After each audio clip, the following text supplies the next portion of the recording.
নমস্কাৰ বন্ধুসকল, business line and B চেনেলত আপোনালোকক স্বাগতম জনাইছোঁ।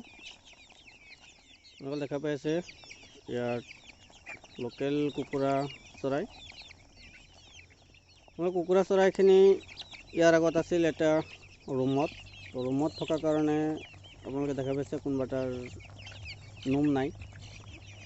তো ইহঁতে কি কৰে, এটাই আনটোক খুটিয়াই নোমবিলাক ভৰাই দিয়ে আৰু যদি তেজ ওলায় সেইটো কুকুৰা চৰাই খায়ো পেলায়। তো দেখা পাই আছে কেইবাটাৰ নোম নাই ইয়াত। আৰু আজি এসপ্তাহ হ'ল এইখিনি কমপ্লিট মই বাহিৰত ওলাই দিছোঁ। আৰু দেখা পাই আছে চাৰিওফালে নেট আছে। ইয়াত প্ৰায় আধা বিঘামান জেগা আছে, চাৰিওফালে তামোলৰ বাগান আৰু নেট দিয়া আছে কমপ্লিট। আৰু এইটো ৰুমতে থাকে, সৰু ঘৰ, বেছি ডাঙৰ বনোৱা নাই। মানে কি হয়, যেতিয়া তো 600 গ্ৰাম 700 গ্ৰাম 800 গ্ৰাম বা 700 গ্ৰাম 800 গ্ৰাম ওজন হোৱাৰ লগে লগে ইয়াক আমি চেল কৰি দিওঁ। তো কোনোবা এটা হৈছে 600 গ্ৰাম ওজন হৈছে, ইয়াত ডাঙৰ ডাঙৰ কিছুমান আছে 600 গ্ৰাম 700 গ্ৰাম। তো বিক্ৰী কৰিব পৰা কিছুমান হৈছে ইয়াৰ পৰা। নহ'লে এইখিনি কুকুৰা চৰাই হৈছে যিখিনি মোৰ ইনকিউবেটৰৰ পৰা ওলায়।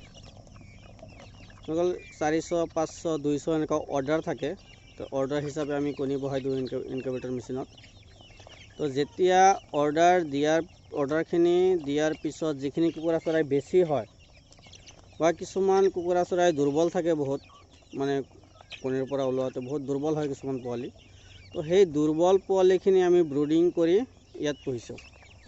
তো দেখা পাইছে কোনোবা এটা পোৱালি সৰু, কোনোবা এটা ডাঙৰ। তো সৰু ডাঙৰ এইকাৰণে মানে দিয়াৰ পিছত কেতিয়াবা 20টা থাকে, 25টা থাকে, 30টা থাকে, 50টা থাকে। সেইখিনি পোৱালি আমি ব্ৰুডিং কৰোঁ।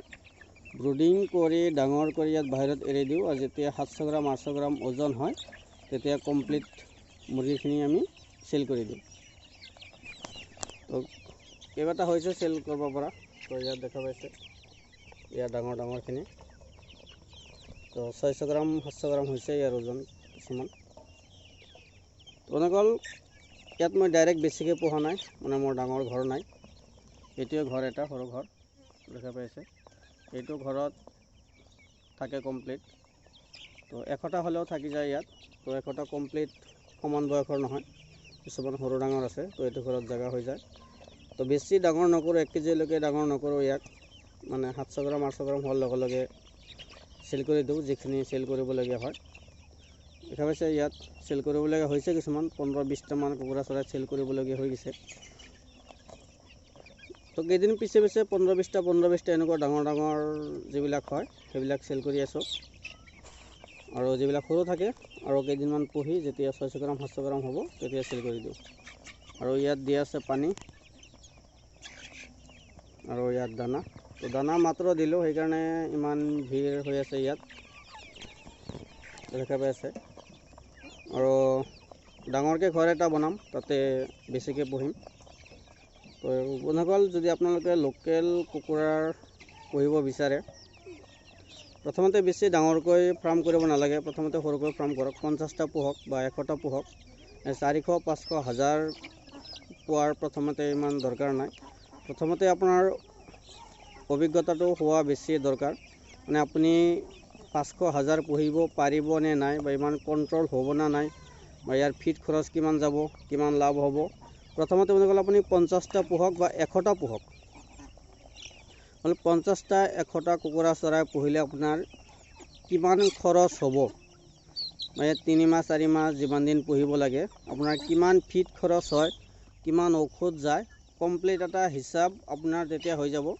আৰু যেতিয়া আপুনি বিক্ৰী কৰিব তেতিয়া আপোনাৰ অভিজ্ঞতাটো কমপ্লিট হৈ যাব, আপোনাৰ কিমান খৰচ হৈছে আৰু ইয়াৰ পৰা কিমান লাভৱান হ'ব।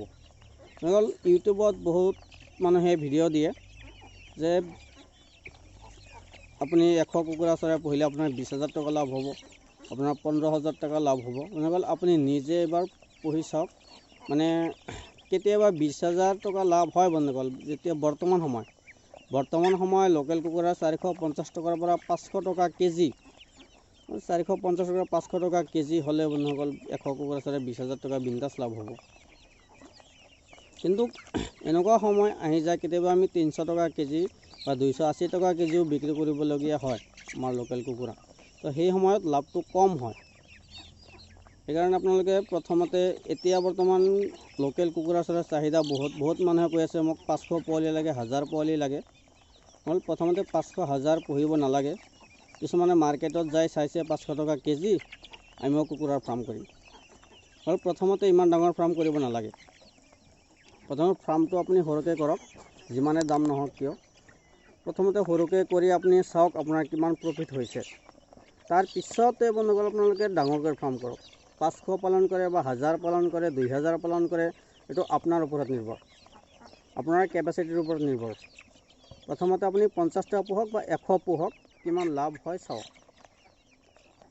দেখা পাইছে ইয়াত বহুত সুন্দৰকৈ আছে। তো ইয়াত মই ডাইৰেক্ট 100 বা 50টা তেনেকুৱা এৰি দিয়া নাই। ইয়াত মই 20টা 25টা কোনোবা সপ্তাহত 30টা এনেকুৱা পোৱালি মানে ব্ৰুডিং শেষ কৰি তাৰপিছত ইয়াত এৰি দিছোঁ।